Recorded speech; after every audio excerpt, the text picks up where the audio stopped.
Hello दोस्तों, नमस्कार। स्वागत है आपका लेक्चर नंबर 5 में। अभी तक अपन ने जो है वो ह्यूमन की फिजियोलॉजी के प्रीवियस ईयर के क्वेश्चन कर लिए थे। इसके पश्चात अपन ने एनिमल डाइवर्सिटी और मॉर्फोलॉजी जो है उनके पेपर देख लिए थे। और इससे ठीक पहले वाले लेक्चर में मैंने ह्यूमन रिप्रोडक्शन और रिप्रोडक्टिव हेल्थ जो है उनके प्रीवियस ईयर के क्वेश्चन पेपर जो हैं वो वीडियो सॉल्यूशन के रूप में आपको प्रोवाइड करवा दिए थे।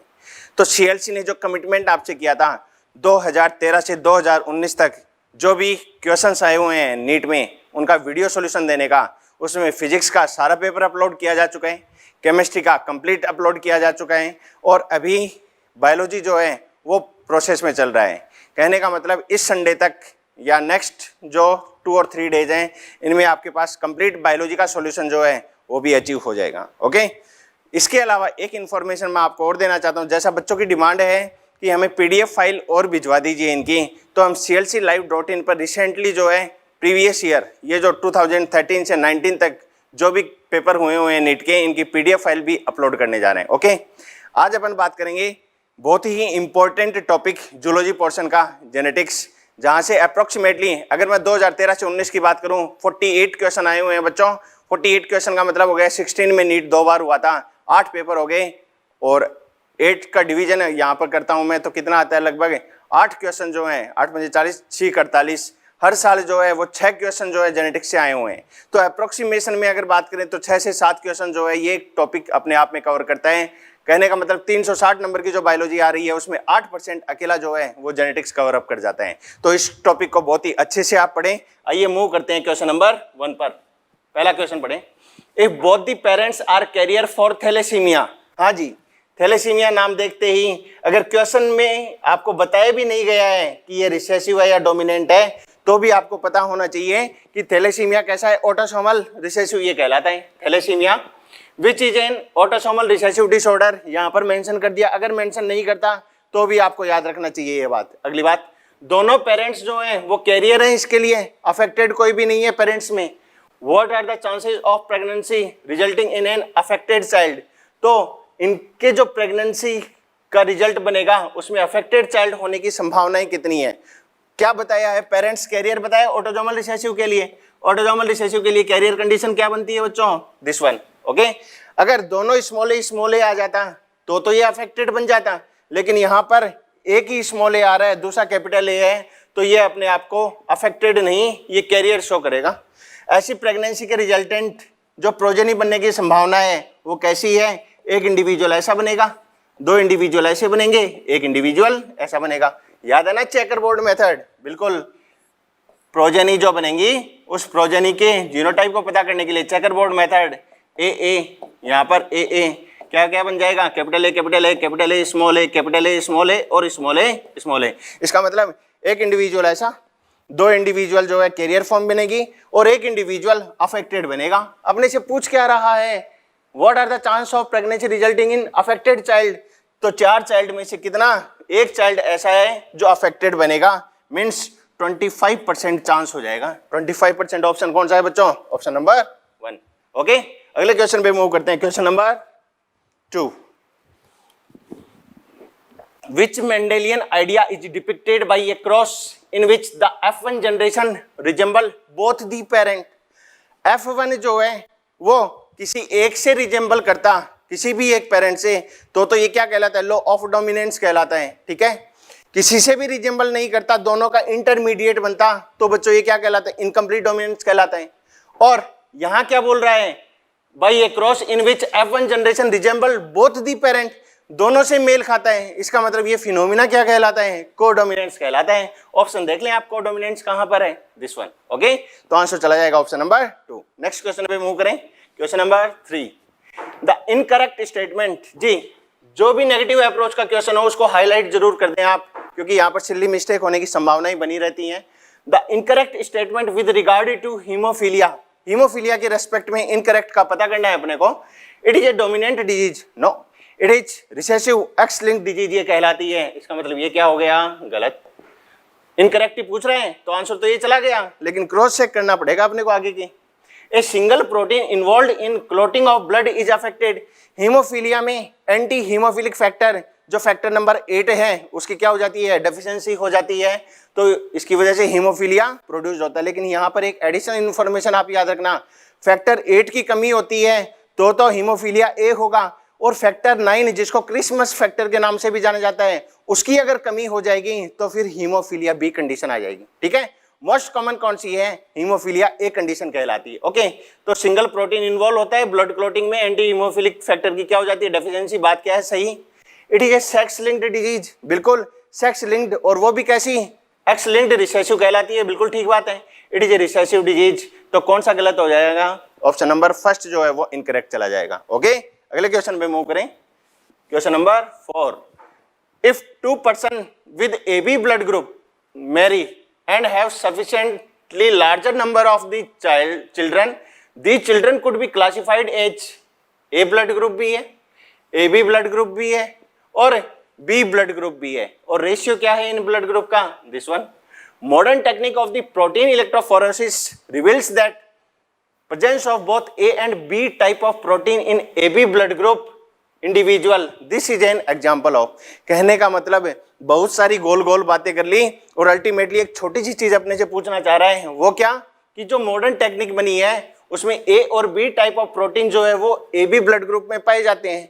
एंटीजन की बात कर रहा है, ठीक है, एंटीजन एंटीबॉडी की बात होगी यहाँ पर। तो दोनों प्रकार के प्रोटीन की प्रेजेंस देखी जाती है। ये किसका एग्जाम्पल है, तो AB ब्लड ग्रुप किसका एग्जाम्पल बनता है बच्चों, कोडोमिनेंस का एग्जाम्पल बनता है। अब इसमें देखें आप कहां पर है कोडोमिनेंस, दिस वन। ओके, तो आंसर क्या चला जाएगा, ऑप्शन नंबर 3। अब यहाँ एक समस्या और खड़ी होती है, कंप्लीट डोमिनेंस आप जानते हो, कंप्लीट डोमिनेंस का मतलब F1 इंडिविजुअल डोमिनेंट जो पेरेंट है उससे रिजेंबल करेगा, कंप्लीट डोमिनेंस कहला जाएगा। ठीक है, इनकम्प्लीट डोमिनेंस भी सभी जानते हो, इंटरमीडिएट बनेगा। लेकिन एक अनोदर वर्ड आया है यहाँ पर, partial dominance. Partial dominance is another name of किसका, इनकम्प्लीट डोमिनेंस। इनकम्प्लीट डोमिनेंस कहो, पार्शियल डोमिनेंस कहो, सेमी जो है डोमिनेंस उसकी बात हो जाएगी, या फिर इंटरमीडिएट इनहेरिटेंस। ये चारों टर्म जो है एक के लिए ही काम में लिया जाता है। इनकम्प्लीट बोलो, पार्शियल बोलो, सेमी डोमिनेंस बोलो, या फिर इंटरमीडिएट इनहेरिटेंस। ओके, अगले क्वेश्चन पे मूव करते हैं। Question number 5, which of the following statement is not true, incorrect की बात कर रहे हैं, of the 2 gene that shows 50% recombination frequency. ठीक है, 50% रिकॉम्बिनेशन फ्रीक्वेंसी दर्शाते हैं, तो फिर उनके लिए कौन सा स्टेटमेंट ठीक नहीं है। आप इन चारों ऑप्शन को पढ़ोगे तो अपने को पता चलेगा। एक ऑप्शन ऐसा है, option number 4, the gene are tightly linked. अगर टाइटली लिंक्ड केस बनेगा तो फिर रिकॉम्बिनेंट बनने की संभावनाएं नहीं होंगी। इसका मतलब इनकरेक्ट पूछ रहा है, तो इनकरेक्ट कौन सा हो जाएगा, 4 हो जाएगा। बाकी के ऑप्शन भी मैं पढ़कर बता देता हूं आपको। The gene shows independent assortment, independent assortment दर्शाएगा, तो Mendelian monohybrid dihybrid आपने देखा है, इंडिपेंडेंट असॉर्टमेंट में जो रेशियो बनते हैं, तो इसमें कंप्लीटली जो है एक इंडिविजुअल नहीं बनेगा। ठीक है, if the gene are present on same chromosome they undergo more than 1 crossover in every meiosis. Multiple crossover की बात कर रहे हैं। ठीक है, अब मल्टीपल क्रॉसओवर में जो है 2 होमोलोगस क्रोमोसोम है, उनके जो 4 क्रोमेटिड्स हैं उनमें आपस में क्या हो सकते हैं, एक से ज्यादा क्रॉसिंग ओवर हो सकते हैं। ठीक है, एक से ज्यादा क्रॉसिंग ओवर होंगे तो पास होने वाले जो क्रॉसिंग ओवर हैं वो एक दूसरे एडजेसेंट क्रॉसिंग ओवर को क्या करेंगे, इनहिबिट करने का काम करते हैं। ठीक है, इसको क्या कहा जाता है, इंटरफेरेंस के नाम से जाना जाता है। जीन में बी ऑन डिफरेंट क्रोमोसोम, कोई दिक्कत नहीं है, डिफरेंट क्रोमोसोम पर भी प्रेजेंट हो सकते हैं। अलग अलग क्रोमोसोम पर होंगे तो भी कंडीशन क्या आ सकती है, 50% रिकॉम्बिनेशन फ्रीक्वेंसी ऑब्टेंड हो सकती है। लेकिन टाइटली लिंक्ड रहेंगे तो 50% रिकॉम्बिनेंट नहीं बनेगा। टोटल कैसा बनेगा, पेरेंटल कॉम्बिनेशन बनेगा। ओके, अगले क्वेश्चन पे मूव करते हैं। Question number 6, select the correct statement regarding the haemophilia. गौर करना, हीमोफीलिया बार बार क्वेश्चन रिपीट हो रहा है। ठीक है, तो हीमोफीलिया के रेस्पेक्ट में करेक्ट का पता करना है। Sex linked dominant, no dominant नहीं, कैसी है बच्चों, रिसेसिव है ये तो। It is sex linked recessive disease, बिल्कुल ठीक बात है, सेक्स लिंक्ड रिसेसिव है। ठीक है, the amino acid glutamic acid is replaced by किसके द्वारा, वेलिन के द्वारा। ये स्टेटमेंट पढ़ा तो आपको पता लगा कि एनसीईआरटी का स्टेटमेंट है, लेकिन बच्चों किस डिसऑर्डर में है, सिकल सेल एनीमिया के केस में ये स्टेटमेंट आता है, हीमोफीलिया के लिए नहीं आता।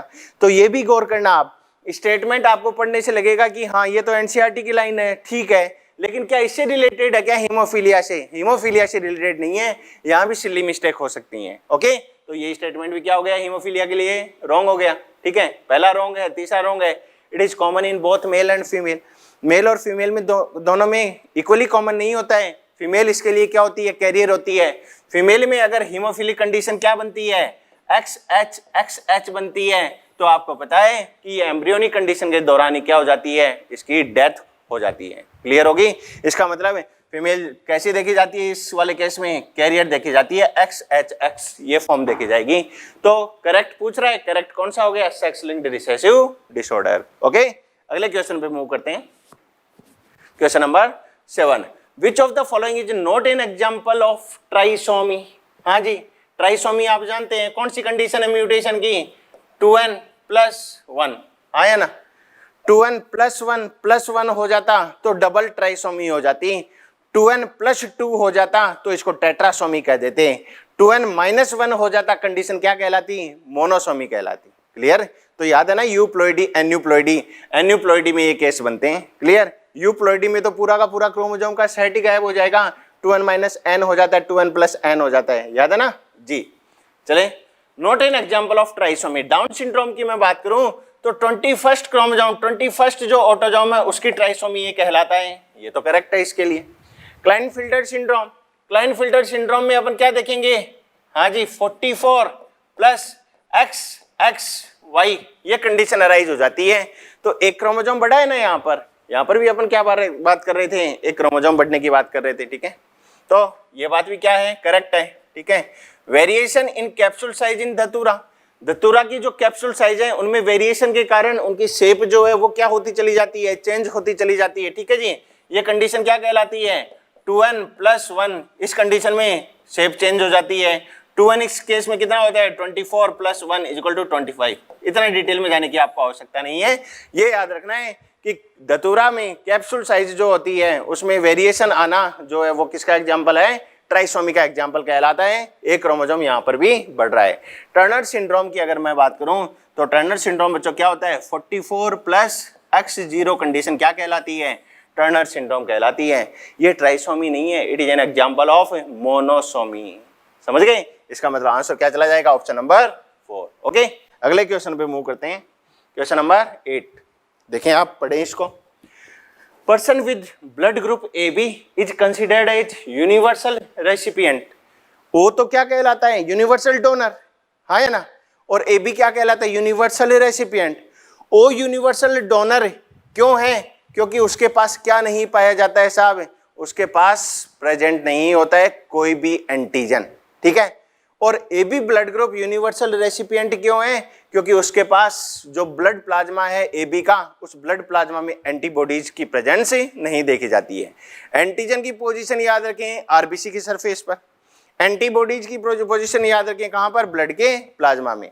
AB यूनिवर्सल रेसिपिएंट है क्योंकि इसमें कोई भी एंटीबॉडी नहीं होती। O यूनिवर्सल डोनर है क्योंकि इसमें कोई भी एंटीजन नहीं होता है। अब पढ़ लें स्टेटमेंट को। Both A and B antigen on RBC पर A और B एंटीजन तो होंगे but no antibody in the plasma. बिल्कुल ठीक बात है, जिसकी मैं बात कर रहा था कि ये यूनिवर्सल रेसिपिएंट क्यों बनता है? क्योंकि इसके प्लाज्मा में क्या नहीं पाई जाती है? कोई भी एंटीबॉडी नहीं होती। Both A and B antibody in the plasma, ये तो रॉन्ग स्टेटमेंट है, पाई नहीं जाती है कोई भी। No antigen on RBC, wrong statement, दोनों एंटीजन प्रेजेंट होते हैं AB में। तो both A and B antigen in the plasma, antigen plasma में नहीं होते, एंटीजन तो RBC की सरफेस पर होते हैं। अंडरस्टूड? इसका मतलब आंसर क्या चला गया? 8 का फर्स्ट। अगले क्वेश्चन पे मूव करें। Question number 9, a man whose father was colour blind marries a woman who had a colour blind mother and normal father. जैसा क्वेश्चन बोल रहा है ना वैसा वैसा करते जाएं आप। ए मैन, मैन मतलब XY, हाँ या ना। Whose father was colour blind, इसके फादर कैसे हैं? कलर ब्लाइंड है। कलर ब्लाइंडनेस कैसी है? X लिंक्ड रिसेसिव कहलाती है, XCY। फादर कलर ब्लाइंड है, हाँ या ना। मैरिज ए वुमेन, एक वुमेन के साथ शादी होती है, किसकी? फादर की नहीं, इसकी, ए मैन की। क्योंकि क्वेश्चन किसके रेस्पेक्ट में है? ए मैन के रेस्पेक्ट में। समझ रहे हो ना? तो उल्टा मत कर देना इसको लेकर। हाँ भाई, शादी किसके साथ हुई? एक वुमेन के साथ। वुमेन मतलब एक्सेस कंडीशन, हाँ या ना। अब ये जो वुमेन है who had a colour blind mother, इस वुमेन की मदर कैसी है? Colour blind. कलर ब्लाइंड मतलब दोनों पर क्या आएगा? सी आएगा, है ना। एंड ए नॉर्मल फादर, और इसके फादर कैसे हैं? नॉर्मल है। ये कंडीशन बनेगी। इसका मतलब है इसके पास एक एक्स क्रोमोसोम का सोर्स तो फादर से बनेगा, समझ रहे हो आप। एक एक्स क्रोमोसोम कहाँ से आएगा? फादर से। अनदर एक्स क्रोमोसोम कहाँ से आएगा? मदर से। तो ये क्या बन जाएगी? कैरियर बन जाएगी। क्लियर होगी? अब क्या कह रहा है? What percentage of male children of this couple will be colour blind. इनके अगर बच्चों की मैं बात करूं तो वाई का इन दोनों से करवाता हूं मैं, तो क्या बनता है? एक्स वाई, ये वाला क्रॉस, ठीक है, और एक्स सी वाई, ये दोनों तो क्या बन गए? लड़के, है ना। बेटियों की अगर बात करूं तो इस एक्स का इन दोनों से करवा दूं तो एक्स एक्स और एक्स सी एक्स, ये दोनों क्या बन गई? बेटियां बन गई। 4 बच्चे हैं, 4 बच्चों में कलर ब्लाइंड की अगर बात करूं तो एक ही कलर ब्लाइंड है, इसका मतलब 25% चाइल्ड ही अफेक्टेड है, हाँ या ना। लेकिन क्वेश्चन को गौर से पढ़ना, परसेंटेज ऑफ मेल चिल्ड्रन पूछा है, तो मेल चिल्ड्रन टोटल कितने हैं? 2 में से एक क्या है? अफेक्टेड है, कलर ब्लाइंड है। इसका मतलब 50% हो जाएगा। तो 50% चांस है कि लड़का क्या हो? कलर ब्लाइंड हो। तो क्वेश्चन को अच्छे से पढ़ना है आपको। क्लियर? अगले क्वेश्चन पे मूव करते हैं। क्वेश्चन नंबर 10 आ जाए। In a population of 1000 individual, 360 belongs to genotype AA, 480 heterozygous AA, and the remaining 160 जो है small a. Based on this data, the frequency of allele A in the population is क्या होगी? हाँ भाई, ये Hardy Weinberg का question है। इस हार्डी विनबर्ग के क्वेश्चन में आपको याद क्या रखना है वो चीज देख लें, ठीक है। ए स्क्वायर की अगर बात करेगा तो इंडिविजुअल की फ्रीक्वेंसी की बात करेगा, जो पॉपुलेशन है उस पॉपुलेशन में इंडिविजुअल फ्रीक्वेंसी की बात करेगा। डोमिनेंट इंडिविजुअल फ्रीक्वेंसी बोलेगा तो उस केस में तो क्या कह देगा? ए स्क्वायर, हाँ है ना। रिसेसिव इंडिविजुअल फ्रीक्वेंसी बोलेगा तो फिर क्या कह देगा? ए स्क्वायर कह देगा, ठीक है, जिसको हार्डी विनबर्ग ने पी और क्यू के नाम से जाना था। ए स्क्वायर बोल दो या इसको पी स्क्वायर कह दो, एक ही बात है। ए स्क्वायर कह दो या इसको क्यू स्क्वायर कह दो। हेटेरोजाइगस इंडिविजुअल की फ्रीक्वेंसी की अगर बात करेगा तो क्या बोलेगा? 2pq कंडीशन जो है इसके द्वारा बताएगा। मैं बात कर रहा हूं इंडिविजुअल की फ्रीक्वेंसी, ठीक है। अब एलील फ्रीक्वेंसी की अगर बात करें ना तो एलील फ्रीक्वेंसी में स्क्वायर नहीं लगेगा। फिर डोमिनेंट एलील फ्रीक्वेंसी के लिए तो बोलेगा p, रिसेसिव के लिए बोलेगा q, और जो हेटेरोजाइगस केस है वो क्या कहलाएगा? 2pq कंडीशन कहलाती है। तो ये गौर कर लेना कि आपसे एलील फ्रीक्वेंसी पूछ रहा है या इंडिविजुअल फ्रीक्वेंसी दे रहा है। इनमें से कोई एक चीज आपको दी जाएगी, दूसरी आपको निकालनी होगी। और जो 2 पैरामीटर हैं इसके फॉर्मूले वो आपको याद रखने हैं, ठीक है। P square plus 2pq plus Q square, ठीक है। तो इंडिविजुअल फ्रीक्वेंसी अगर निकालनी है तो फॉर्मूला ये काम में लेना है आपको, हाँ या ना। एलिलिक फ्रीक्वेंसी अगर निकालनी है तो फिर आपको क्या लेना है? p plus q equals to क्या है? 1 है। क्लियर होगी? तो ये 2 फॉर्मूले यहाँ पर काम आएंगे। आइए अब क्वेश्चन पर आते हैं। क्या पूछ रहा है अपने को? फ्रीक्वेंसी ऑफ एलील ए पूछ रहा है। इसका मतलब एलिलिक फ्रीक्वेंसी की बात कर रहा है, इंडिविजुअल फ्रीक्वेंसी की बात नहीं कर रहा है। तो स्क्वायर वाला फॉर्मूला काम में नहीं लेना है। अपने को पता है जीनोटाइप ए जो है वो कितना है? 360 है, हाँ या ना। तो ए कितना हो गया बच्चों? ए मतलब ए स्क्वायर, या इसको क्या बोल दूं मैं? ए स्क्वायर कह दूं। ए स्क्वायर क्या है अपने पास में? 360 है। लेकिन कितने में से 360 है? 1000 में से 360 है, समझ गए। तो फिर ए क्या आ जाएगा अपने पास में? Under root of 360 upon 1000। बोलो जी, 360 का अंडर रूट क्या आ जाएगा? हाँ बच्चों बताइए जरा। यहाँ पर 1 0 से 1 0 काट दें। 36 का अंडर रूट कितना आता है? 6 आता है। 100 का अंडर रूट कितना आता है? 10 आता है। तो फिर रिजल्ट क्या आ गया अपने पास में? 0.6। डोमिनेंट एलिलिक फ्रीक्वेंसी कितनी आ जाएगी? 0.6 आ जाएगी। ऑप्शन देख ले कौन सा है? Option number 3। समझ गए? तो ये हार्डी विनबर्ग में अगर आपको ये पता है ना कि क्वेश्चन क्या तो दे रहा है और क्या पूछ रहा है, ठीक है। इंडिविजुअल फ्रीक्वेंसी तो क्या होती है? स्क्वायर की फॉर्म में, और जो एलिलिक फ्रीक्वेंसी है वो स्क्वायर की फॉर्म में नहीं लगानी है। बाकी सारे क्वेश्चन आपके ठीक हो जाएंगे। ऐसे क्वेश्चन में आपको टोटल इंडिविजुअल में से रेशियो इनका निकालना होता है। ओके, अगले क्वेश्चन पे बढ़ते हैं। Question number 11। A human female with Turner syndrome, हाँ भाई, अभी अपन ने बात की थी टर्नर सिंड्रोम के लिए कंडीशन क्या काम में ली जाती है, 44 प्लस X0, एक X क्रोमोजोम की क्या हो जाती है यहाँ पर, डेफिशिएंसी हो जाती है। हैज 45 क्रोमोजोम विद X0, हाँ भाई एनसीईआरटी की लाइन है ये, ठीक है। 45 क्रोमोजोम विद X0 कंडीशन इसमें पाई जाती है। अब बच्चा इसको कैसे रिलेट कर जाता है, 45 प्लस X0, नहीं साहब ये बात गलत है। इसका मतलब है टोटल क्रोमोजोम 45 हैं जिसमें X0 सेक्स कंडीशन पाई जा रही है, इसका मतलब 44 प्लस 1 45, तो टोटल क्रोमोजोम 45 है, सही बात है। और कंडीशन कैसी है, X0 कंडीशन पाई जा रही है, ये स्टेटमेंट क्या हो जाएगा, सही हो जाएगा, ठीक है। अगले ऑप्शन भी चेक करनी है, has one additional X chromosome, no additional नहीं, एक X क्रोमोजोम की कमी हो जाती है यहाँ पर। एग्जिबिट मेल कैरेक्टर्स जो हैं वो अपीयर हो जाते हैं, नहीं ऐसा नहीं देखा जाएगा, इसमें रॉन्ग स्टेटमेंट है। Is able to produce children with normal husband, ठीक है, ये जो है ये चिल्ड्रन प्रोड्यूस कर सकती है, लेकिन अपने को पता है कि टर्नर सिंड्रोम के केस में तो एनसीईआरटी जो स्टेटमेंट कहती है, गौर करना इस पर, क्या होती है वो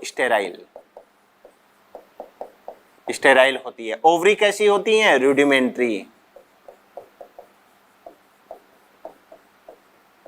रूडिमेंट्री ओवरी, क्लियर हो गई बात। इसका मतलब है ये नॉर्मल चिल्ड्रन का प्रोडक्शन नहीं कर सकते, तो ये स्टेटमेंट भी क्या हो गया, रॉन्ग। तो करेक्ट कौन सा, ऑप्शन नंबर 1। अगले क्वेश्चन पे मूव करते हैं, question number 12। A colour blind man marriage a woman with normal site, हाँ जी कलर ब्लाइंड क्या बताया है, मैन, आ जाए XCY, मैरी किसके साथ में कर रहा है, नॉर्मल वुमेन ये हो गई। Who has no history of colour blindness, कोई भी हिस्ट्री नहीं है कलर ब्लाइंडनेस की इस वुमेन की, ठीक है, इसके पेरेंट्स जो हैं वो भी क्या हैं, नॉर्मल ही हैं, ठीक है। In her family what is the probability of their grandson being colour blind, अब इनके ग्रैंडसन जो होंगे वो कलर ब्लाइंड होने की प्रोबेबिलिटी कितनी होगी, ठीक है। तो ग्रैंडसन में अगर मैं बात करूं, इस वाले केस में जो प्रोजेनी बनेंगी वो प्रोजेनी कैसी बनेंगी, अब फीमेल की अगर बात करें तो इस XC का इन दोनों के साथ में कर दें, XCX, ये तो डॉटर बनेंगी। और लड़कों की अगर बात करें तो XY कंडीशन ये बनेगी। तो लड़कों से तो ये आगे जाने की संभावना होगी नहीं, ठीक है, लड़कों से तो ये कैरेक्टर आगे जाएगा नहीं। अब अगली पीढ़ी में इनसे जाने की संभावना क्या है, इनसे जाने की संभावना ये है, इस XCY जो डॉटर है XCX सॉरी, इस XCX की मैरिज हो किसके साथ में, XY के साथ में, ठीक है।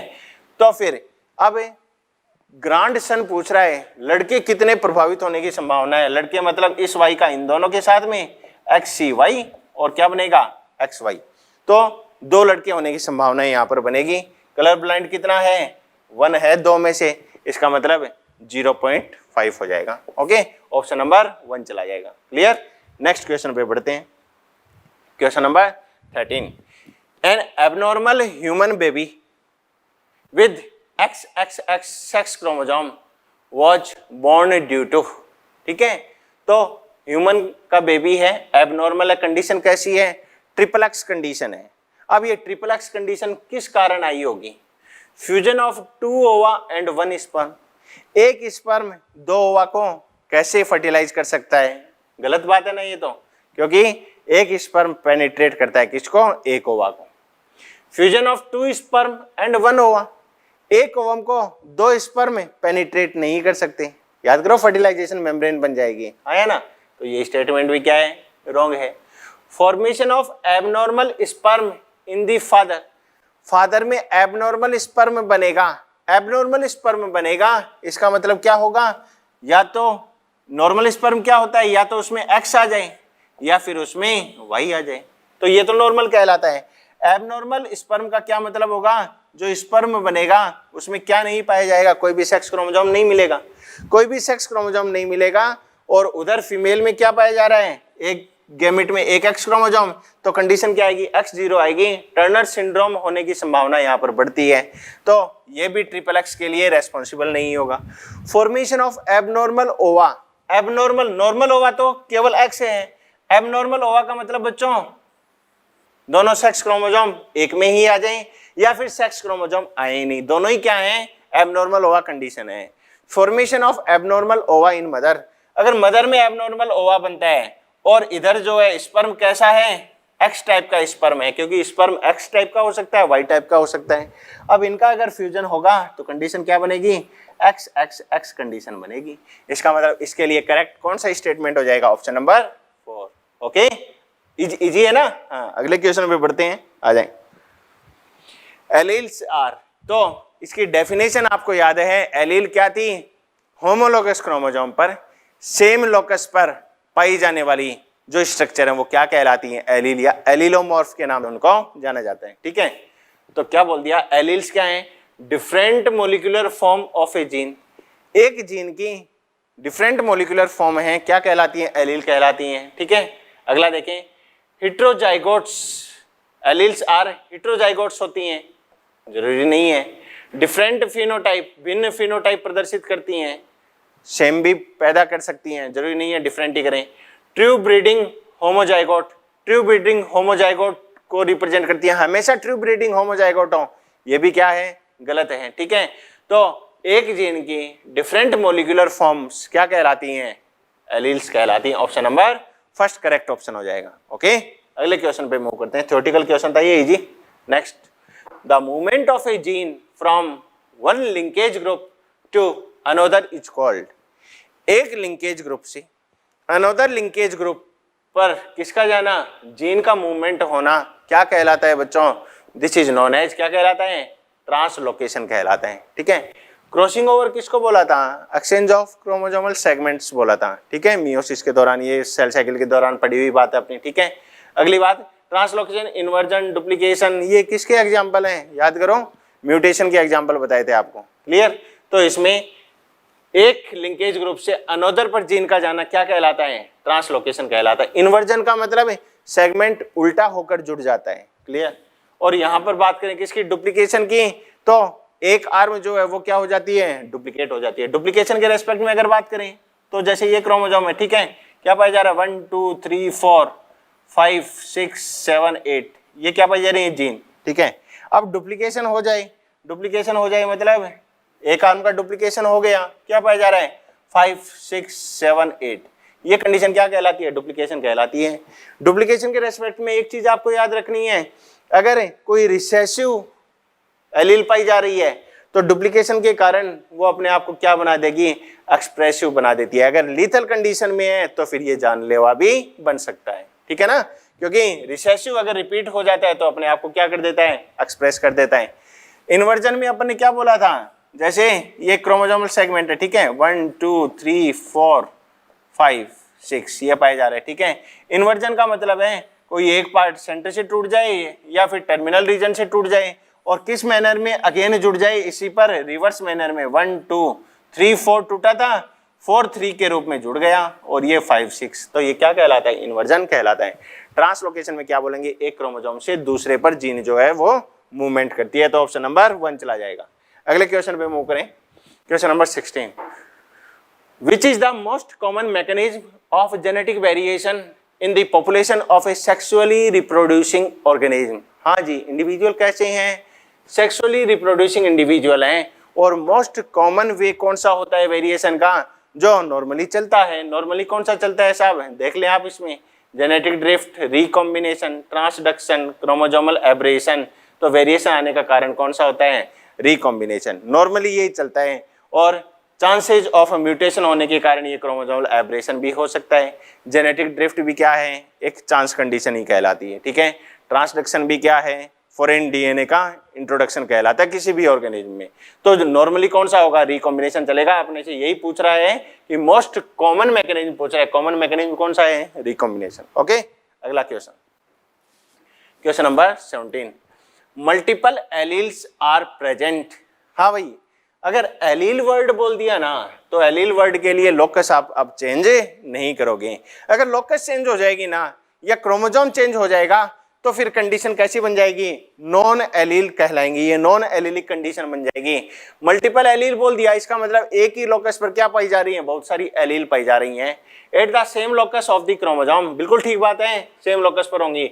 नॉन सिस्टर क्रोमेटिड, गलत बात है, अगर लोकस अलग अलग होगी। ऑन डिफरेंट क्रोमोसोम एलील हो ही नहीं सकती। At different loci on same chromosome, locus change नहीं होगी। अगर एलील बोलोगे तो लोकस क्या रहेगी, सेम रहेगी। तो आंसर चला जाएगा ऑप्शन नंबर 1। ओके, अगले क्वेश्चन पे मूव करते हैं। Question number 18, a man with blood group A marries a woman with blood group B, what are the possible blood group of their offspring. हाँ जी, जैसा क्वेश्चन बोल रहा है वैसा बना दो जरा। हाँ, मैन का ब्लड ग्रुप क्या है, ए, वुमेन का ब्लड ग्रुप क्या है, बी। समझ रहे हो? इसका मतलब है मैन के ए ब्लड ग्रुप की कंडीशन क्या बनती है, आई ए, ये एलिलिक फॉर्म ए को बताएगी, या फिर दूसरा क्या बने, आई ए स्मॉल आई, ये भी ए ब्लड ग्रुप ही कहलाएगी।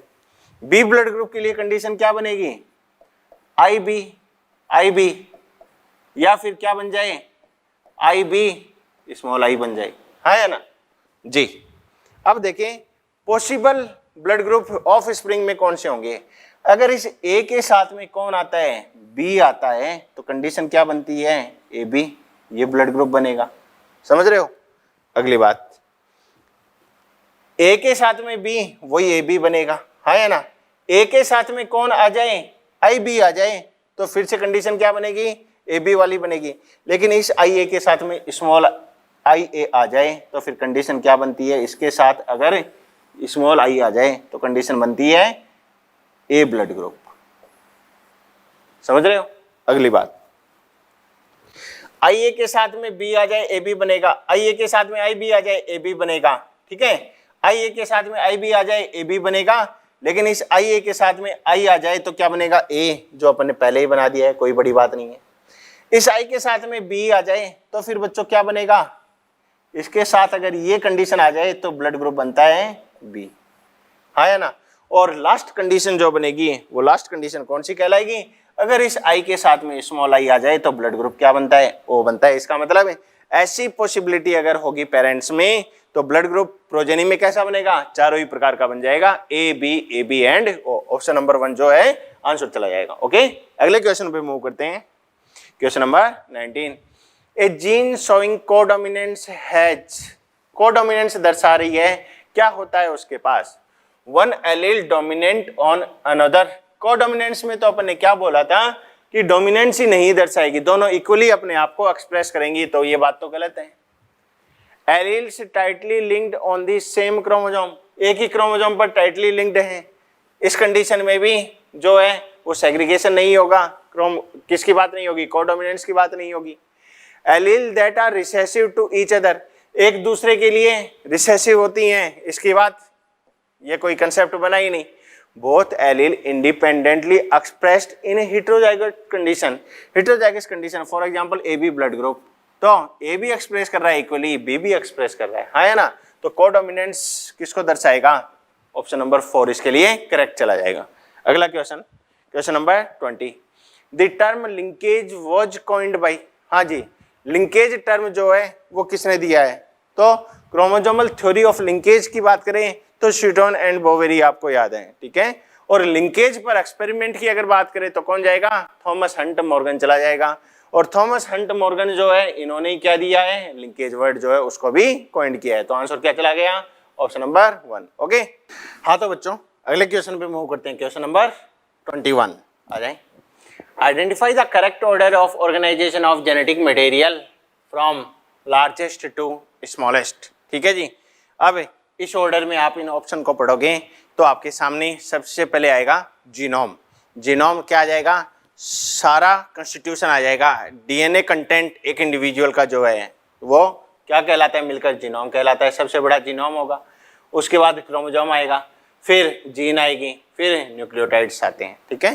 तो ये एक ऑर्डर बनता है जिसमें हमने जो पूछा क्या है, लार्जेस्ट टू स्मॉलेस्ट, ठीक है। स्मॉलेस्ट टू लार्जेस्ट पूछता तो सबसे पहले न्यूक्लियोटाइड रिवर्स ऑर्डर में आ जाता। ऑप्शन नंबर कौन सा चला जाएगा आंसर के रूप में, option number 3। Okay, next question, question number 22, in the following human pedigree the field symbol represent the affected individuals, identify the type of given pedigree. हाँ जी, पेडिग्री एनालिसिस को लेकर बच्चे बड़े बवाल में रहते हैं, बड़ी टेंशन इनको बनी रहती है। कुछ भी नहीं है एक्चुअल में पेडिग्री, 3-4 रूल हैं, इन रूल को याद रख लो, पेडिग्री अपने आप आ जाएगी, ठीक है। देखे क्या है, अगर स्किपिंग ऑफ जनरेशन होता है, किसी एक जनरेशन में एक्सप्रेस नहीं हो रहा है, ठीक है, फिर अगली में हो गया। तो अगर पीढ़ी छूट रही है, स्किपिंग हो रही है जनरेशन में, तो ये रिसेसिव कहलाएगा। और अगर लगातार एक्सप्रेस होता जा रहा है तो ये क्या कहलाता है, डोमिनेंट कहलाता है। तो जो 4 ऑप्शन में मिलेंगे ना, उनमें से आपको इसी प्रकार काटना है, डोमिनेंट रिसेसिव को काट दोगे, ऑटोसोमल और सेक्स लिंक्ड को काट दोगे, ठीक है, तो अपना आंसर आ जाएगा। क्लियर। अगली बात, स्किपिंग ऑफ जनरेशन अगर मिलेगा तो रिसेसिव, नहीं होगी स्किपिंग ऑफ जनरेशन तो डोमिनेंट, ठीक है। अगर मेल ज्यादा अफेक्टेड है फीमेल से तो ये एक्स लिंक्ड कंडीशन कहलाएगी, और equally number of progeny affected है तो ये ऑटोसोमल कहलाती है। ये दूसरा नियम आपको याद रखना है, ठीक है जी। अगली बात, फीमेल से इनहेरिटेंस केवल फीमेल इंडिविजुअल में ही हो रहा है, मेल में नहीं हो रहा, तो इसको साइटोप्लाज्मिक या मैटरनल इनहेरिटेंस के नाम से जाना जाता है, ठीक है। चौथा, फादर अफेक्टेड है, उससे फिर सन अफेक्टेड है, उससे फिर सन अफेक्टेड है, तो मेल से मेल में अगर इनहेरिटेंस हो रहा है तो ये क्या कहलाता है, वाई लिंक्ड इनहेरिटेंस कहलाता है। आ जाएं पेडिग्री को देखें आप। हाँ भाई, सबसे पहला देखें, स्किपिंग ऑफ जनरेशन है क्या, पहली जनरेशन में है, दूसरी जनरेशन में पाया जा रहा है, हाँ या ना। लेकिन यहाँ पर देखें दूसरी जनरेशन में नहीं है, अगली जनरेशन में आ गया तो स्किपिंग है। यहाँ अगर देखें तो अगली जनरेशन में नहीं है करेक्टर, लेकिन उससे अगली में आ गया, इसका मतलब स्किपिंग ऑफ जनरेशन तो देखा जा रहा है। अरे बोलो भाई, तो स्किपिंग ऑफ जनरेशन है तो ये कैसा बन गया, रिसेसिव टाइप का बन गया। अब रिसेसिव तो डोमिनेंट को हटा दो यहाँ से, ये डोमिनेंट हट गया, रिसेसिव 2 बचे, ऑटोसोमल है या एक्स लिंक्ड है। अब इसका पता कर लें, ठीक है। तो क्या देखेंगे अपन, ज्यादा अफेक्टेड कौन है, यहाँ पर मेल ज्यादा अफेक्टेड है, ठीक है, यहाँ पर मेल अफेक्टेड है, यहाँ पर फीमेल मेल अफेक्टेड है। क्लियर। अब अगर मैं यहाँ पर एलिलिक फॉर्म इनकी रख कर देखता हूँ तो उसको सेटिस्फाई करना भी जरूरी है, तो इसमें ये चीज भी आपको याद रखना है, एलिलिक फॉर्म रख कर देखनी है आपको। अगर मैं इसको क्या मानूं, एक्स लिंक्ड रिसेसिव मानूं, तो ये अगर एक्स लिंक्ड रिसेसिव है, ठीक है, तो ये तो अफेक्टेड बन गया ना, एक्स वाई, जैसे कलर ब्लाइंडनेस एक्स सी वाई बन गया। ये एक्स सी केवल किस में जाएगा, बेटी में जाएगा, बेटे में तो एक्स सी जाएगा ही नहीं, तो ये सन अफेक्टेड कैसे हो गया है यहाँ पर, तो ये सन अफेक्टेड हुआ है, इसका मतलब ये सेक्स लिंक्ड तो नहीं है, समझ रहे हो, क्योंकि बेटे में तो इस फादर का वाई जाएगा, इसका मतलब ये आई कहाँ से है, एलील फिर। क्लियर होगी। अगली बात, इसको अगर मैं क्या मान लूं, ऑटोसोमल मान लेता हूं, ऑटोसोमल अफेक्टेड है ना, ये रिसेसिव मानना है अपने को, ये क्या है, अफेक्टेड, तो ये कंडीशन बनेगी, ठीक है।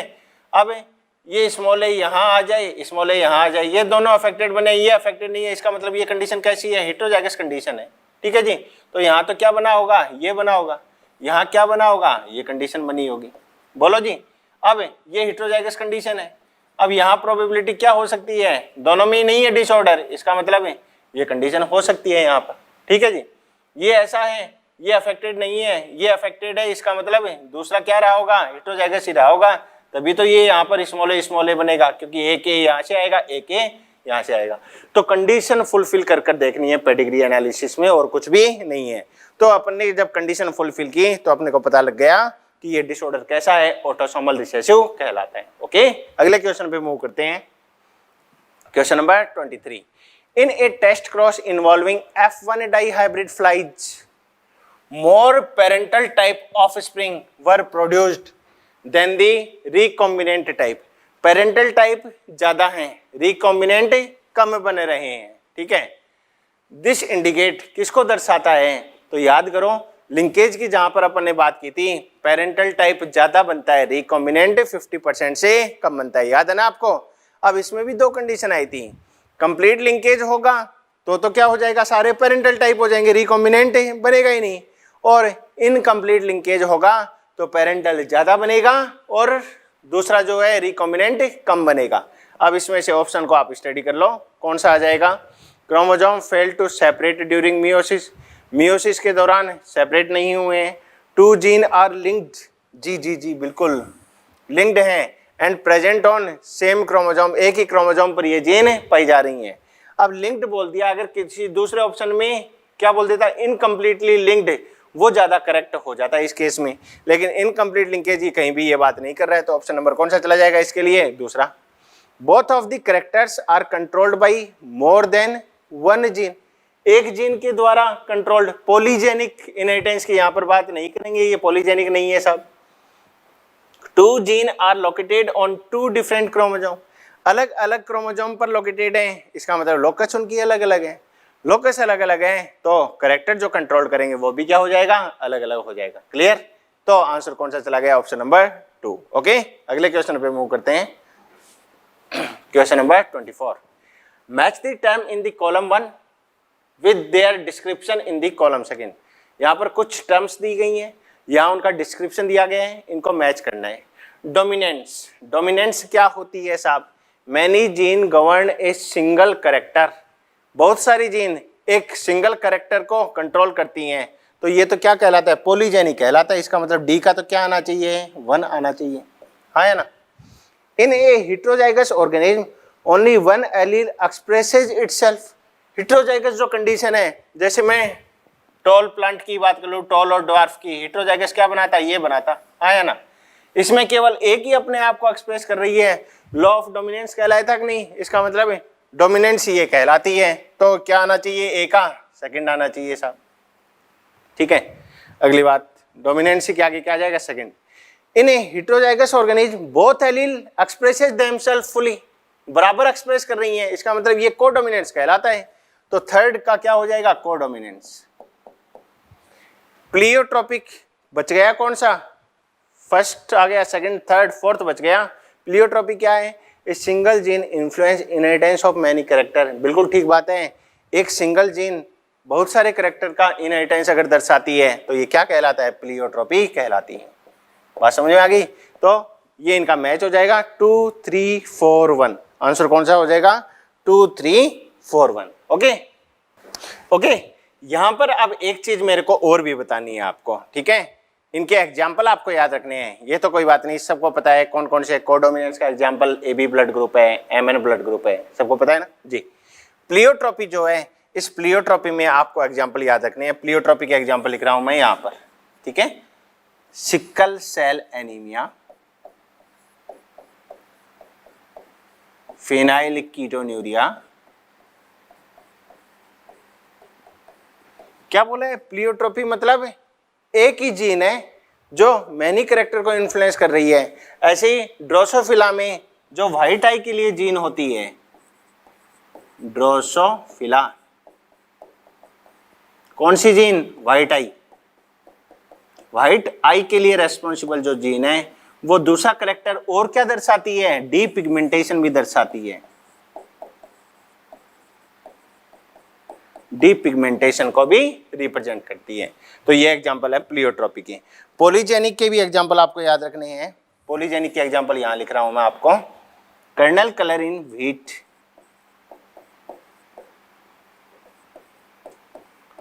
कर्नल कलर इन व्हीट, याद है ना। इसमें पॉलीजेनिक में बेल शेप्ड ग्राफ बनता है, ठीक है जी। अगली बात, दूसरा एग्जांपल इसका very important, human skin colour, human skin colour, clear. तो ये एग्जांपल इनके दोनों के, प्लियोट्रोपी और पॉलीजेनिक के, याद रखने हैं आपको। अगले क्वेश्चन पे बढ़ते हैं, question number 25। Which of the following most appropriate describes haemophilia, repeat हो गए, तीसरी बार आ गए हीमोफिलिक कंडीशन, ठीक है जी। कैसी कहलाती है, x linked recessive gene disorder, बिल्कुल ठीक बात है, एक्स लिंक्ड है, रिसेसिव जीन डिसऑर्डर भी कहलाता है। क्रोमोजोमल डिसऑर्डर है ये, ठीक है, क्रोमोजोमल गुणसूत्रीय विकार ये कहलाता है। क्रोमोजोमल डिसऑर्डर ठीक बात है, लेकिन बच्चों क्रोमोजोमल डिसऑर्डर में भी अपने किसकी बात की थी कि जीन रिलेटेड ये कहला रहा है या क्रोमोजोम की स्ट्रक्चर रिलेटेड ये कहला रहे हैं, ठीक है। तो यहाँ पर दो कंडीशन बन सकती हैं, तो ये ज़्यादा बात तो ठीक है, लेकिन मोस्ट अप्रोप्रिएट पूछा है ना, तो उसके रेस्पेक्ट में पहला चला गया। तीसरा देखें, डोमिनेंट जीन डिसऑर्डर, ये तो साफ साफ ही गलत हो गया, रिसेसिव होती है, डोमिनेंट नहीं होती, रिसेसिव जीन डिसऑर्डर है। अब रिसेसिव तो ऑटोसोमल भी हो सकता है, सेक्स लिंक्ड भी हो सकता है, दो कंडीशन यहाँ भी बनती हैं। मोस्ट अप्रोप्रिएट पूछा है तो कौन सा हो जाएगा, नंबर 1। अच्छा क्वेश्चन है, नीट फर्स्ट 2016 में आया हुआ है। अगले क्वेश्चन पे मूव करते हैं, question number 27। A tall tube breeding garden pea plant is cross with dwarf tube breeding garden pea. When the F1 plant were self the resulting genotype किस रेशियो में आएंगे, क्या कह रहे हैं, टीटी का क्रॉस किससे करवा दिया बच्चों, स्मॉल टी से। F1 कैसा प्रोड्यूस्ड हो गया, और जो प्रोड्यूस्ड हुआ उसकी क्या करवा दी, सेल्फिंग करवा दी। तो अपने को जो इंडिविजुअल ऑब्टेन्ड होंगे वो कैसे होंगे, एक ऐसा, दो कैसे हेटेरोजाइगस फॉर्म, एक कैसा स्मॉल टी फॉर्म। हाँ या ना। पूछ क्या रहा है अपने से, जीनोटाइप का रेशियो पूछ रहा है। जीनोटाइप मतलब 1:2:1। अब ऑप्शन में मैच कर लें इसको, 1:2:1। ये तो फिनो है, ये फिनो है, ये 1:1 है, ये 1:1 है। लेकिन इसमें एक क्या है, टॉल हेटेरोजाइगस। हेटेरोजाइगस फॉर्म तो कितनी आती है, 2 आती है, इसका मतलब ये नहीं होगा। फिर ये हो जाएगा, देखो एक तो क्या है, टॉल होमोजाइगस, बिल्कुल टॉल होमोजाइगस है। दो क्या है, टॉल हेटेरोजाइगस, 2 टॉल हेटेरोजाइगस है। और एक क्या है, ड्वार्फ कंडीशन है, एक ड्वार्फ कंडीशन है। तो ऑप्शन नंबर 4 जो है इसको अप्रोप्रिएटली डिस्क्राइब करेगा। ओके, अगले क्वेश्चन पे मूव करें। Question number 27, pick out the correct statement. सही कथन का अपने को चुनाव करना है। हीमोफीलिया, चौथी बार हीमोफीली कंडीशन आ गई है। Haemophilia is a sex linked recessive disease, बिल्कुल ठीक बात है। Down syndrome is due to aneuploidy, aneuploidy के कारण होता है जी। एन्यूप्लॉइडी यूप्लॉइडी, दो कंडीशन बनी थी ना। तो यूप्लॉइडी में तो अपन ने क्या बोला था, 2n + n हो जाना या 2n - n हो जाना, ये कंडीशन क्या कहलाई थी, यूप्लॉइडी। ठीक है, पूरा का पूरा क्रोमोसोमल सेट ही गायब हो जाना या ऐड हो जाना। एक क्रोमोसोम में नंबर चेंज हो जाना क्रोमोसोम के, ये क्या कहलाती है, एन्यूप्लॉइडी कहलाती है। इसका मतलब है डाउन सिंड्रोम कैसी कंडीशन है, ट्राइसोमिक कंडीशन है। तो 2n + 1, एक क्रोमोसोम बढ़ रहा है यहाँ पर, तो एन्यूप्लॉइडी का एग्जाम्पल है, बिल्कुल ठीक बात है। अगला देखें, phenyl ketonuria is a autosomal recessive gene disorder, बिल्कुल ठीक बात है। PKU कैसा है, ऑटोसोमल रिसेसिव डिसऑर्डर कहलाता है। Sickle cell anaemia is an X linked, sorry X linked नहीं बच्चों, कैसा होता है ये तो ऑटोसोमल रिसेसिव जीन डिसऑर्डर कहलाता है, SCA। ठीक है, और SCA में याद करो जो कंडीशन बनती है लीथल HBS, ये कंडीशन लीथेलिटी प्रोड्यूस्ड करती है। ठीक है, तो आंसर कौन सा चला जाएगा, पहला ठीक है, दूसरा ठीक है, तीसरा ठीक है। A, B and C are correct, option number 3। Next question, question number 28, which one of the following generate new genetic combination leading to the variation. किसके कारण वेरिएशंस प्रोड्यूस्ड होती हैं। ठीक है, तो वेरिएशंस किसके कारण होती हैं साहब, सेक्सुअल रिप्रोडक्शन के कारण वेरिएशंस प्रोड्यूस्ड होती हैं। ठीक है, पार्थेनोजेनेसिस में वेरिएशन नहीं आती है, ये तो एक मोड है, एसेक्सुअल भी कह सकते हो। ठीक है, वेजिटेटिव रिप्रोडक्शन, वेजिटेटिव में भी नहीं आएगी, क्योंकि एक ही पार्ट का प्लांट जो है वो फिर कंप्लीट में ग्रो कर रहा है, तो ये भी नहीं होगा। क्लियर। न्यू सेलर पॉलीएम्ब्रियोनी, इस न्यू सेलर पॉलीएम्ब्रियोनी के बारे में अपन थोड़ा सा डिटेल से बात करते हैं। ओके, तो इसमें अपन क्या देखें, न्यू सेलर पॉलीएम्ब्रियोनी कैसे डिफाइंड होती है, क्या है new seller polyembryony. Seed development के दौरान, ठीक है, एक एडिशनल एम्ब्रियो प्रोड्यूस्ड होता है, किसके द्वारा, तो मेगा गेमेटोफाइट जो होता है, उस मेगा गेमेटोफाइट के सराउंडिंग में क्या पाया जाता है, न्यू सेलर टिश्यू प्रेजेंट होता है। ये मेगा गेमेटोफाइट हो गया, और इसके सराउंडिंग में क्या पाया जाता है, ये न्यू सेलर टिश्यू प्रेजेंट होता है। ये जो न्यू सेलर टिश्यू है ये एडिशनल एम्ब्रियो बना देता है, ये क्या कहला रहा है, न्यू सेलर टिश्यू। ठीक है, ये क्या बना देगा, additional embryo, additional embryo. Clear.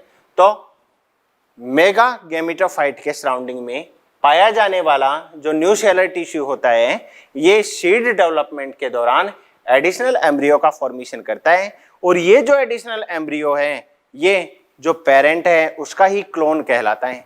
Clone की अगर बात करेंगे तो किसकी बात नहीं करेंगे, जेनेटिक कॉम्बिनेशन या वेरिएशन की बातें नहीं की जाएगी। क्लियर होगी।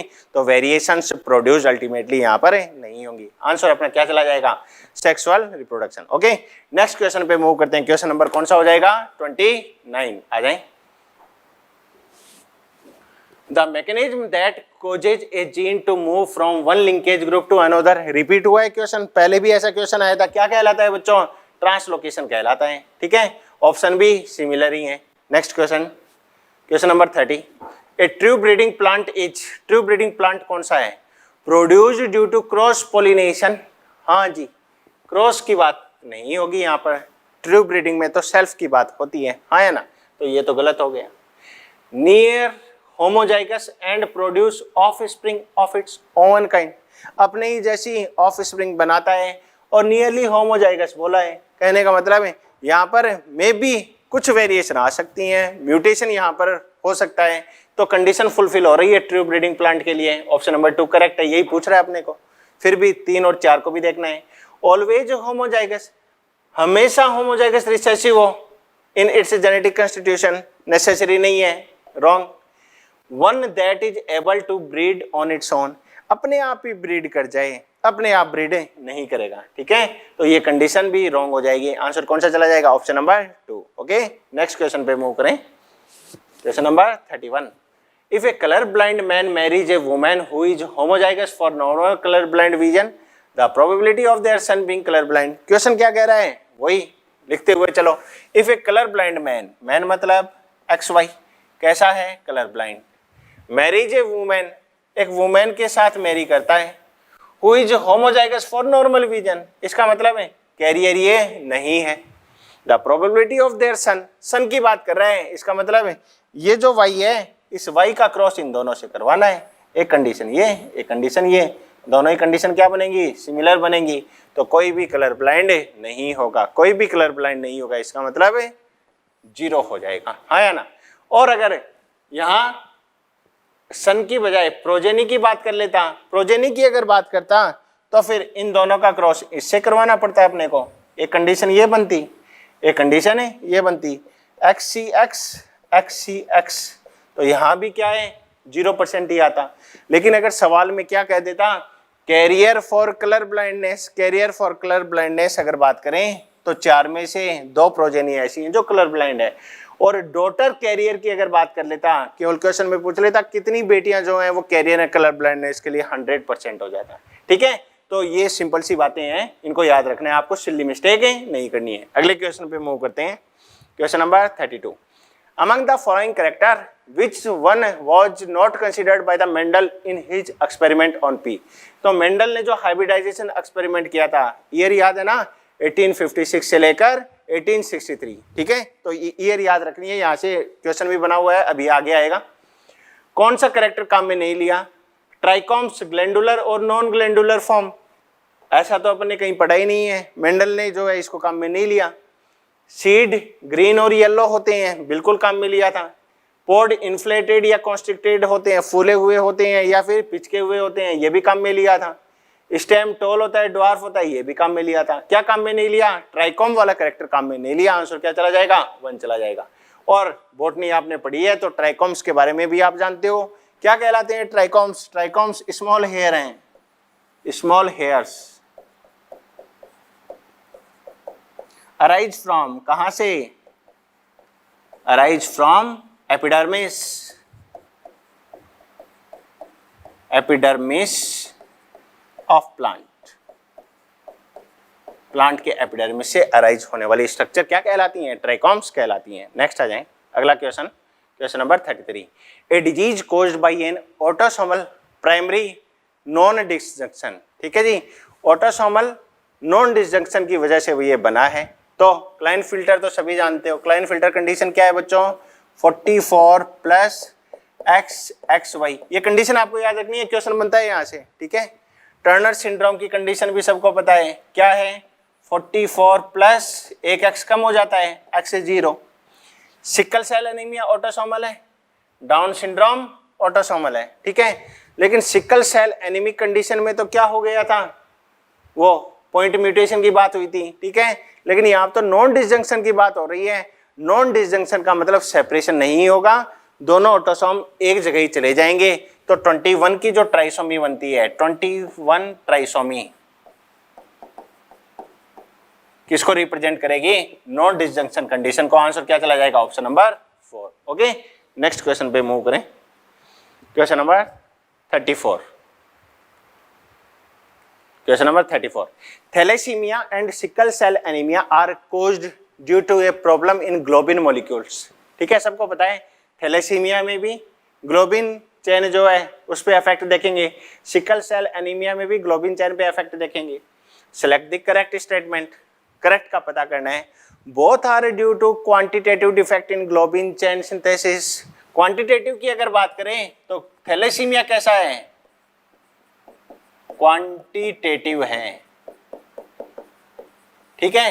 एक ग्लोबिन चेन जो है वो नहीं बनेगी, एक का फॉर्मेशन होगा, तो ये क्वांटिटेटिव कहलाती है। लेकिन जो सिकल सेल एनीमिया ये कैसी है, क्वालिटेटिव है, पॉइंट म्यूटेशन है ये, क्वालिटेटिव। तो पहला ऑप्शन क्या हो गया, रॉन्ग। अगला देखें, thalassaemia is due to less synthesis of globin molecule. Thalassaemia में ग्लोबिन मॉलिक्यूल कम बन पाते हैं तो चेन का फॉर्मेशन नहीं होगा, तो ये क्वांटिटेटिव है, ये बात बिल्कुल ठीक है। Sickle cell anaemia is due to quantitative, sickle cell anaemia तो कैसा है, क्वालिटेटिव है, ये गलत हो गया यहाँ पर। Both are due to qualitative, दोनों क्वालिटेटिव नहीं है, थैलेसीमिया क्वांटिटेटिव है, तो ये भी गलत हो गया। आंसर कौन सा चला जाएगा, ऑप्शन नंबर 2। इजी क्वेश्चन है, थ्योरेटिकल है, इन लाइन्स को आप अच्छे से पढ़ें आप, ठीक है। तो इन दोनों में अंतर क्या है, सिकल, ये जो डिसऑर्डर्स दिए हैं ना, इस डिसऑर्डर से आप मान के चलो क्वेश्चन आपको जरूर मिलेगा, तो इन एनसीईआरटी के डिसऑर्डर को बहुत अच्छे से पढ़ना है बच्चों आपको, okay.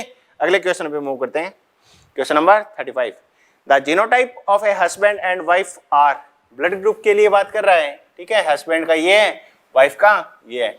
Among the blood type of their children how many different genotype and phenotype are possible, कितने डिफरेंट जीनो और फिनो बनेंगे, ठीक है। तो इसको मैं चेकर बोर्ड मेथड के द्वारा या सिंपली अगर आपको प्रैक्टिस हो गई है तो डायरेक्ट भी आप कर सकते हो, ठीक है। तो हस्बैंड का क्या बता दिया, IA है और दूसरा IB कंडीशन है, ठीक है। यहाँ पर क्या है, IA है, यहाँ पर क्या है, स्मॉल I कंडीशन कहलाती है। ये क्या बनेगा, IA, ये क्या बनेगा, IB, ये क्या बनेगा, IA स्मॉल I, और इसका इसके साथ होगा, इस ब्लॉक में आएगा तो IB स्मॉल I। बोलो भाई, तो जीनोटाइप तो 4 बन रहे हैं, अलग अलग हैं सारे जीनोटाइप। जीनोटाइप कितने बन गए, 4 बन गए साहब, क्लियर। अब फिनो और देखो, ये ब्लड ग्रुप कौन सा है, A, ठीक है, ये कौन सा है, A, इसका मतलब 2 तो क्या बन रहे हैं, A ब्लड ग्रुप, क्लियर। ये कैसा है, AB ब्लड ग्रुप, और ये कैसा है, B ब्लड ग्रुप, ये कैसा कहलाएगा, B ब्लड ग्रुप कहलाएगा। तो फिनो की अगर बात करूं तो फिनो कितने बने हैं, फिनो बन जाएंगे यहाँ पर 3, जीनो 4 फिनो 3, जीनो 4 यहाँ पर जीनो 3, जीनो 4 फिनो 3, ऑप्शन नंबर 2 करेक्ट चला जाएगा। 4 जीनो 4 फिनो ये भी गलत है, और 3 जीनो 4 जीनो बनेंगे साहब, ठीक है, option number 2 is correct. Next question, question number 36। Which one from those given below is the period for Mendel's hybridization experiment. अभी अभी मैंने बात की थी इसके बारे में, ईयर याद रखनी है आपको, 1856 टू 1863, और अगर ईयर इस डाटा के रूप में नहीं दे तो आप कंडक्टिंग एक्सपेरिमेंट का ड्यूरेशन याद रखें, 7 ईयर, क्लियर। तो कौन सा चला जाएगा, 1856 से 1863, ऑप्शन नंबर 4 करेक्ट हो जाएगा। Next question 37। Which of the following pair is wrongly matched, कौन सा जो है वो रॉन्गली मैच्ड है। X0 type of sex determination grasshopper में पाया जाता है, ये तो करेक्ट बात है। ये सेक्स डिटर्मिनेशन के एग्जाम्पल अच्छे से याद रखने हैं भैया, आपको 4 प्रकार का सेक्स डिटर्मिनेशन बताया है, XX XY, XX X0, ZZ ZW और ZZ Z0 टाइप, ठीक है। तो चारों प्रकार के एग्जाम्पल भी आपको याद रखने हैं, किसमें मेल होमोजाइगस होती है, किसमें फीमेल होमोजाइगस होती है, ये याद रखना है आपको। थॉमस हंट मॉर्गन लिंकेज के बारे में बताया, ठीक बात है। ABO ब्लड ग्रुप को डोमिनेंस दर्शाता है, बिल्कुल AB ब्लड ग्रुप दर्शाता है। Starch synthesis in P multiple allele को बताता है, नहीं, ये बात क्या हो जाएगी, रॉन्ग। अपने से क्या पूछ रहा है, रॉन्गली मैच्ड पूछ रहा है, रॉन्गली मैच्ड कौन सा हो जाएगा, ऑप्शन नंबर 4, ओके। इसमें अपन एक चीज और मैं आपको बता दूं, स्टार्च सिंथेसिस इन P, ठीक है। P में स्टार्च सिंथेसिस की अगर बात करेंगे तो साइज ऑफ स्टार्च ग्रेन की अगर मैं बात करूं, साइज ऑफ स्टार्च ग्रेन, ठीक है। तो इसमें एक इंटरमीडिएट साइज और भी बनती है, और इंटरमीडिएट साइज जब बनती है तो जीनोटाइप क्या कहलाता है, बीबी कंडीशन कहलाती है। लार्ज कब बनेगा, बीबी होने पर। स्मॉल कब बनेगा, स्मॉल बी होने पर। लेकिन ये आ जाएगा तो इंटरमीडिएट साइज बनेगी। इसका मतलब दोनों के बीच की बन रही है। दोनों के बीच का बनने का मतलब हो गया साइज ऑफ स्टार्च ग्रेन किसको रिप्रेजेंट करता है, इनकम्प्लीट डोमिनेंस को रिप्रेजेंट करता है। क्लियर। अगले क्वेश्चन पे मूव करते हैं। Question number 38। Select the correct statement. सही कथन का पहचान करनी है अपने को। Spliceosome take part in the translation. Translation में पार्टिसिपेट नहीं करता है, ये तो क्या करवाता है स्प्लाइसियोसोम, पोस्ट ट्रांसक्रिप्शन में मदद करता है। Post transcription,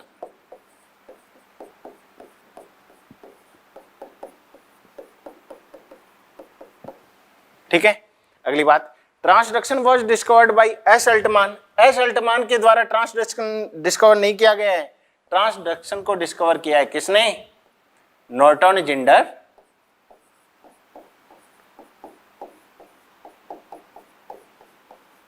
and Joshua Lederberg.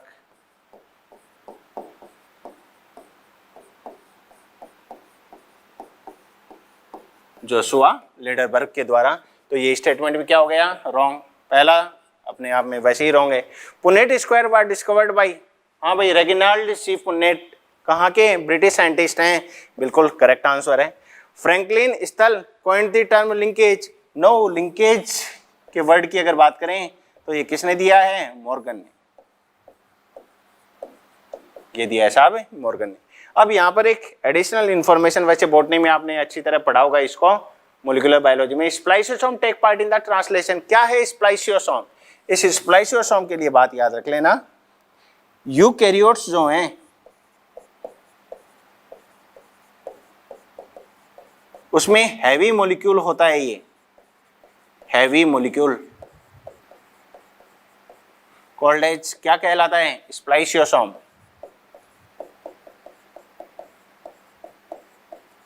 Spliceosome, ठीक है। और ये जो हैवी मॉलिक्यूल स्प्लाइसियोसोम है फॉर्म्ड फ्रॉम, किससे बनता है, SNRNA से ये बनता है। क्लियर, SNRNA क्या बोलेंगे बच्चों, SNRNA बोलेंगे इसको।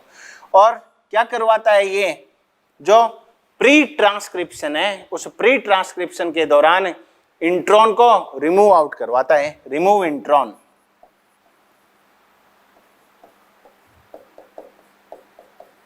इंट्रॉन फ्रॉम किससे बच्चों, प्री mRNA, प्री mRNA से इंट्रॉन को रिमूव करवाने का काम करवाता है। ओके, तो ये अपना 38 का आंसर कौन सा चला गया, ऑप्शन नंबर 3। ओके, अगले क्वेश्चन पे मूव करते हैं। क्वेश्चन नंबर कौन सा बच्चों, 39। Select the correct statement. सही का मेल करना है। थॉमस हंट मॉर्गन ट्रांसडक्शन के विषय में बताएं। अभी अभी बात की थी अपन ने ट्रांसडक्शन के विषय में, तो नॉर्टन जिंडर और किसने बताया, जोशुआ लेडरबर्ग ने, ठीक है। दोबारा नहीं लिखेंगे, वहां लिख दिया था मैंने। अगली बात, ग्रेगर जॉन मेंडल ने ट्रांसफॉर्मेशन के बारे में बताया है। नो, इन्होंने तो हाइब्रिडाइजेशन एक्सपेरिमेंट किया था। ट्रांसफॉर्मेशन के बारे में किसने बताया है, ग्रिफिथ ने, फ्रेडरिक ग्रिफिथ। ओके, तो पहला गलत है, दूसरा गलत है। F2 into recessive parent, F2 का रिसेसिव पेरेंट से ये तो एक टेस्ट क्रॉस बनता है, डाई हाइब्रिड क्रॉस बोला है, ये भी रॉन्ग हो गया।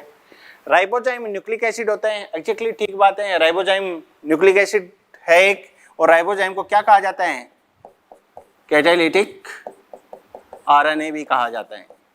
और ये कैटालिटिक RNA कहाँ पाया जाता है, ये ribozyme present in ribosome, ribosome में ये प्रेजेंट होता है। और क्या करवाता है, join amino acid, join amino acid peptide chain का फॉर्मेशन ये करवाएगा। क्लियर हो गई बात। तो कैटालिटिक RNA हो गया, राइबोसोम में प्रेजेंट हो जाएगा। नेक्स्ट क्वेश्चन मूव करते हैं। Question number 40। Which of the following characteristic represent inheritance of blood group in human. Human में ब्लड ग्रुप के इनहेरिटेंस को कौन सा रिप्रेजेंट करता है, तो डोमिनेंसी दर्शाता है। अगर कंडीशन बच्चों याद करो, IA स्मॉल i आती है तो डोमिनेंसी है ना, A इसके ऊपर डोमिनेंट है, डोमिनेंसी दर्शाता है। को डोमिनेंसी दर्शाता है, याद करो, आई बी कंडीशन आती है तो दोनों अपने आप को क्या करती हैं, इक्वली एक्सप्रेस करती हैं, ठीक है। मल्टीपल एलीलिज्म भी दर्शाता है, 3 एलील है ना इसके लिए, कौन कौन सी, आई ए भी है, आई बी भी है और स्मॉल आई भी कहलाता है, तो मल्टीपल एलील को भी दर्शाता है। इनकम्प्लीट डोमिनेंस ऐसा इसमें नहीं देखा जाएगा, और पॉलीजेनिक इनहेरिटेंस जो है वो भी नहीं देखी जाएगी। तो आंसर कौन सा चला गया, A B and C. Option देख ले, ए बी सी कहां पर आ रहा है, ऑप्शन नंबर 3। ओके, अगले क्वेश्चन पे मूव करते हैं, question number 41। A woman has an X linked condition on one of the x chromosome. एक एक्स क्रोमोसोम पर क्या है, एक्स लिंक्ड कंडीशन है। This chromosome can be inherited by, किसके द्वारा इसको इनहेरिटेड किया जाएगा, तो वुमेन के पास एक्स लिंक्ड कंडीशन है। फॉर एग्जांपल आप मान लो एक एक्स पर क्या पाई जा रही है, एक्स कलर ब्लाइंडनेस की जीन पाई जा रही है। अब किसके द्वारा इसको इनहेरिट किया जाएगा, only grandchildren both son and daughter. तो अपन क्या देखें, अगर फॉर एग्जांपल ये मैरिज इसके साथ हुई, अब ये जो एक्ससी है, इस एक्ससी के अगली जनरेशन में बेटे में जाने की संभावना है या बेटी में जाने की संभावना है। अगर बेटे की बात करेंगे तो यहाँ से वाई आएगा और यहाँ से एक्ससी आएगा, इसका मतलब है सन में ये एक्ससी जा सकता है, तो सन में इसका इनहेरिटेंस हो सकता है। अगर मैं डॉटर में बात करूं तो फादर से एक्स आएगा और मदर से एक्ससी आने की संभावना भी बनती है, इसका मतलब है डॉटर की अगर बात करें तो डॉटर में भी इनहेरिटेंस देखा जाएगा। तो इनहेरिटेंस किसके द्वारा होगा इस कंडीशन का, बोथ सन एंड डॉटर के द्वारा। ऑप्शन नंबर 2 जो है करेक्ट चला जाएगा। ओके, नेक्स्ट क्वेश्चन पे मूव करते हैं, question number 42। A gene locus has 2 allele A and A. If the frequency of dominant allele is कितनी है, 0.4. डोमिनेंट एलील की फ्रीक्वेंसी कितनी बताइए, 0.4. Then what will be the frequency of homozygous dominant condition की बात कर रहे हैं। तो मैंने पहले ही बता दिया था आपको, हर्डी विनबर्ग नियम की अगर बात करें तो इसमें 2 कंडीशन आपको याद रखनी है, एलिलिक फ्रीक्वेंसी की बात कर रहे हैं या इंडिविजुअल फ्रीक्वेंसी की बात कर रहे हैं। क्लियर, यहाँ पर पूछा क्या है, what will be the frequency of homozygous dominant heterozygous condition and homozygous recessive individuals. Individual frequency की बात कर रहा है, इसका मतलब स्क्वायर फॉर्म की ये बात करेगा, पी स्क्वायर की बात कर रहा है, क्यू स्क्वायर की बात कर रहा है, 2pq की बात कर रहा है। क्लियर, इन द पॉपुलेशन आ जाए। जीन लोकस 2 एलील ए और ए, फ्रीक्वेंसी ऑफ ए कितनी बता दी, कैपिटल ए कितना है, 0.4 है। इसका मतलब है अब अपन स्मॉल ए निकाल सकते हैं, यहाँ पर स्मॉल ए इक्वल टू क्या बोलेंगे, 1 माइनस ए। 1 माइनस ए कितना आ जाएगा, 0.6 आ जाएगा। तो ए भी आ गया, ए भी आ गया। अब अपने से सबसे पहले पूछा क्या है, होमोजाइगस डोमिनेंट। होमोजाइगस डोमिनेंट मतलब ए स्क्वायर की बात करेगा, ए स्क्वायर कितना हो जाएगा, 0.4 का होल स्क्वायर हो जाएगा, हाँ है ना। तो ये कितना आ गया, अल्टीमेटली 0.16 आ जाता है। तो पहला ऑप्शन तो हो गया 0.16। पहले में 0.16 देखे कहां पर है, 3 में है, तो तीसरा ऑप्शन नहीं होगा। अगला देखें क्या पूछा है, हेटेरोजाइगस। हेटेरोजाइगस कंडीशन, इसका मतलब है 2pq। 2pq कितना हो जाएगा, 2 इंटू पी कितना है बच्चों, कैपिटल पी, ए से रिलेट करेंगे 0.4 और यहाँ पर स्मॉल ए कितना है, 0.6। हाँ भाई, 6 4 जा 24, 24 इंटू 2 48, लेकिन 2 डेसिमल और लगाने पड़ेंगे इसके, तो ये कितना हो जाएगा, 0.48। तो सेकंड पर 0.48 आना चाहिए, सेकंड पर 0.48 इन दोनों में आ रहा है, इसका मतलब है ये आंसर नहीं होगा, ये आंसर नहीं होगा। लेकिन इसमें फर्स्ट में 0.36 आ रहा है, तो आंसर कौन सा चला जाएगा, 1 चला जाएगा। लास्ट वाला भी देख लेते हैं, क्या पूछा है, होमोजाइगस रिसेसिव पूछा है। होमोजाइगस रिसेसिव ए का होल स्क्वायर पूछा है, ए कितना है, 0.6, होल स्क्वायर करेंगे तो कितना आ जाएगा बच्चों, 0.36। आंसर कौन सा चला गया, ऑप्शन नंबर 1। केवल ये बात याद रखनी है, एलिलिक फ्रीक्वेंसी की बात कर रहा है या इंडिविजुअल फ्रीक्वेंसी की बात कर रहा है। ओके, अगले क्वेश्चन पे मूव करते हैं, question number 43। Variation caused by mutation as proposed by the Hugo de Vries. Hugo de Vries ने जो वेरिएशन की बात की है, म्यूटेशन के कारण होने वाली जो वेरिएशन है वो कैसी होती है, रैंडम और डायरेक्शन लेस कहलाती है। थ्योरेटिकल क्वेश्चन है, डायरेक्ट याद रखना है। Clear, next question 44। What is the genetic disorder in which an individual has an overall masculine development, gynaecomastia and sterile. Complete line कहां से उठाई हुई है, एनसीईआरटी से ली गई लाइन है। और ऐसा किस में देखा था, ऐसा उसमें देखा था। मैं अब आपसे एक सवाल पूछ लेता हूं, ऐसा किस में देखा था, ऐसा उसमें देखा था जिसमें कंडीशन क्या पाई जा रही थी, 44 प्लस XXY कंडीशन पाई जा रही थी। बताइए 44 प्लस XXY कहां पर पाया जाता है, क्लाइनफिल्टर सिंड्रोम। आंसर कौन सा चला जाएगा, option number 4। Okay, next question, question number 45।